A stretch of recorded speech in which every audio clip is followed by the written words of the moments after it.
नमस्कार मु मिता मो लक्ष्मी आंटीशाला चैनल को आप बहुत बहुत स्वागत। चलतु आज आम बनैबा गोटे हेल्दी आउ टेस्टी जलखियाटी जोटा कम समय भी हो समस्त को भी पसंद आसो। चटनी हो कि तरकारी सबुथ खाइबा बहुत बढ़िया लगे। जदि आप सकाल टाइम नहीं ना फटाफट यहाँ बनईकि छोट छुआ टिफिन बस भी दे पारे आ निजे भी खाई पारे।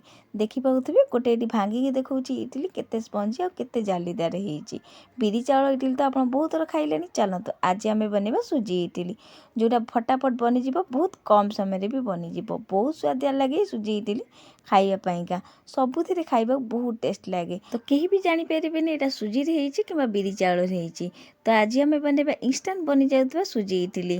तो आशा करुँच आज जलखिया रेसिपी आप समस्त को पसंद आसी। तो वीडियो जमार स्किप न करके पूरा देखूँ। देखी सारापर जब भल लगे प्लीज वीडियो गोटे लाइक कमेंट शेयर कर जमार भूलु नहीं। चलो देखना रेसिपी। तो इडली करने प्रथम आम गैस कड़े बस गोटे चामच तेल देदेबा। तेल गरम होगापर हाफ चामच सोरिष हाफ चामच जीरा देदेबा। ये दुईटा बढ़िया भाव भाजीगला गोटे छोट साइज पियाज को मुझे चॉप कर काटिकी नहीं पियाज को हल्का टिके भाजवाक दबा। पियाज टिके हल्का भाजीगला किसी कटा नड़िया ये दबा। तो नड़िया पूरा ऑप्शनल अच्छे आप स्किप भी करें कि अच्छे जदि निश्चिंत देवे। तो नड़िया किसी समय भाजिला ये आम देदेबा ग्रीन मटर। तो परिया भितर खाली ये ग्रीन मटर आ गाजर नहीं आपड़ पिउ छुई फूलकोबी तो जो कौन परिवा पसंद ये देपारती जमी बंधाकोबी एरिका भी दे पारती। तो मटर देके किसी समय को भाजिला ये आम देदेबा गाजर। तो दीटा छोट साइज गाजर को गेटे में घोरिकी नहीं ये देदे। तो गाजर को देकी किसी समय पुणी थे आपको भाजी नवा। तो गाजर को देकी किसी समय भाजिला द्वारा देखो गाजर ये बढ़िया भाव भाजी गला।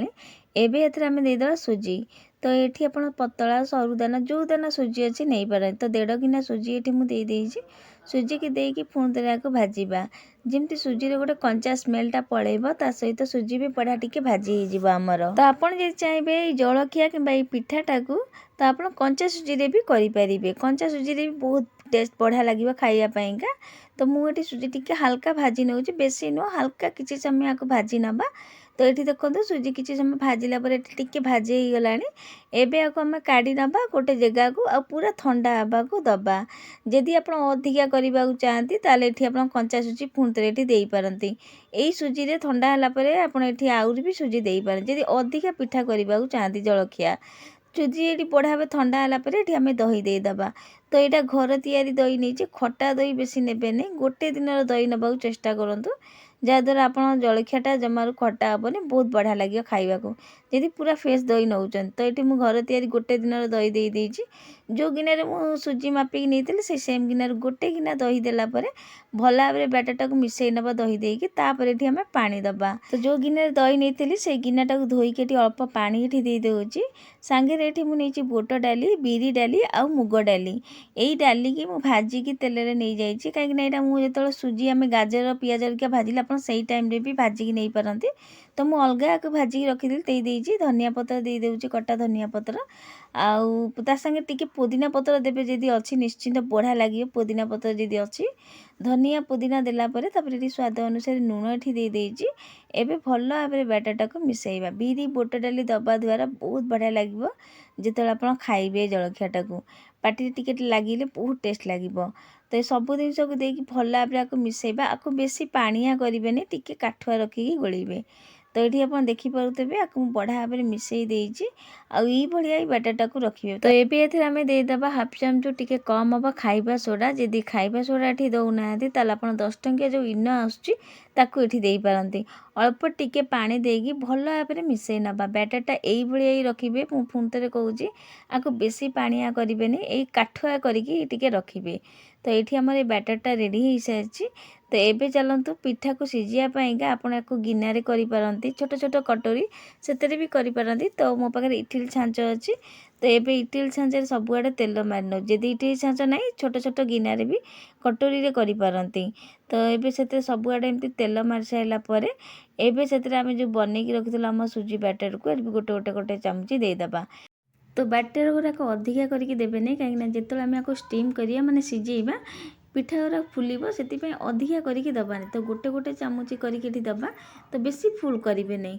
तो सबूक बैटर देखो सबूक इडली छाँच मोड़े मोटी दे देइछि सबूक दे सारा पर पानी ये फुटीगला बढ़िया भाव में एबे आम इडली छाँचे सबूक पिठार मोड़ गुड़ाक देदेबा दे सारा पर आपको आम घोरैकी 10 ରୁ 12 मिनट जाए सीझा छाड़देवा लो टू मीडियम फ्लेम रे 10-12 मिनट पर ये आपको काढ़ी देखा देखो पिठा गुरा केते बढ़िया भाव में फुली और केते बढ़िया भाव में सीझी आप देखिपारे। तो ये आपको आम काढ़ी नवा पूरा ठंडा होगाक दबा पूरा ठंडा है पर ही पिठा गुराक एथुरु काढ़े। तो ये मुझे सबूक पिठा को ठंडा होगा छाड़ी देती भल भाव ठंडा है आम सबूक पिठा को काढ़ी नवा चामचे साहाଯ୍ୟରେ ताको एहीपरी ताको एमती चारिआडू टिके नाको एमती प्रेस करने बाहर जीव आराम से कहीं आम ये तेल मारिचु पिठा बढ़िया भाव में बाहर जीव देखो केते बढ़िया है देखिपे और जो पिठाटा बाहरनी जबरदस्त बाहर करेंगे टिके ठंडा होगाक देवे टिके नाको सेट हो गला ठंडा है पर आपे आपे बाहर जीव। तो ये आप देखिपे गोटे पिठा बाहरला नहीं ताको मु बाहर कलिनी तो आराम से किसी समय गले काढ़ी हो देखो सबूक पिठा को ये काढ़ी नौ इडली छाँच मोड़ू तो सबूक पिठा को ये देखिपे काढ़ी हो जाइए केते बढ़िया है पिठा गुराक ये भी ठंडा हो जाइए आ गोटे जो इडली छाँच मोड़ू एथुरु भी काढ़ी नवा। तो गोटे काढ़ी सारापर आ गोटे आम काढ़ी नवा आपको भी सेम प्रोसेस काढ़ी नवा ठंडा है बढ़िया भाव में बाहर जाए।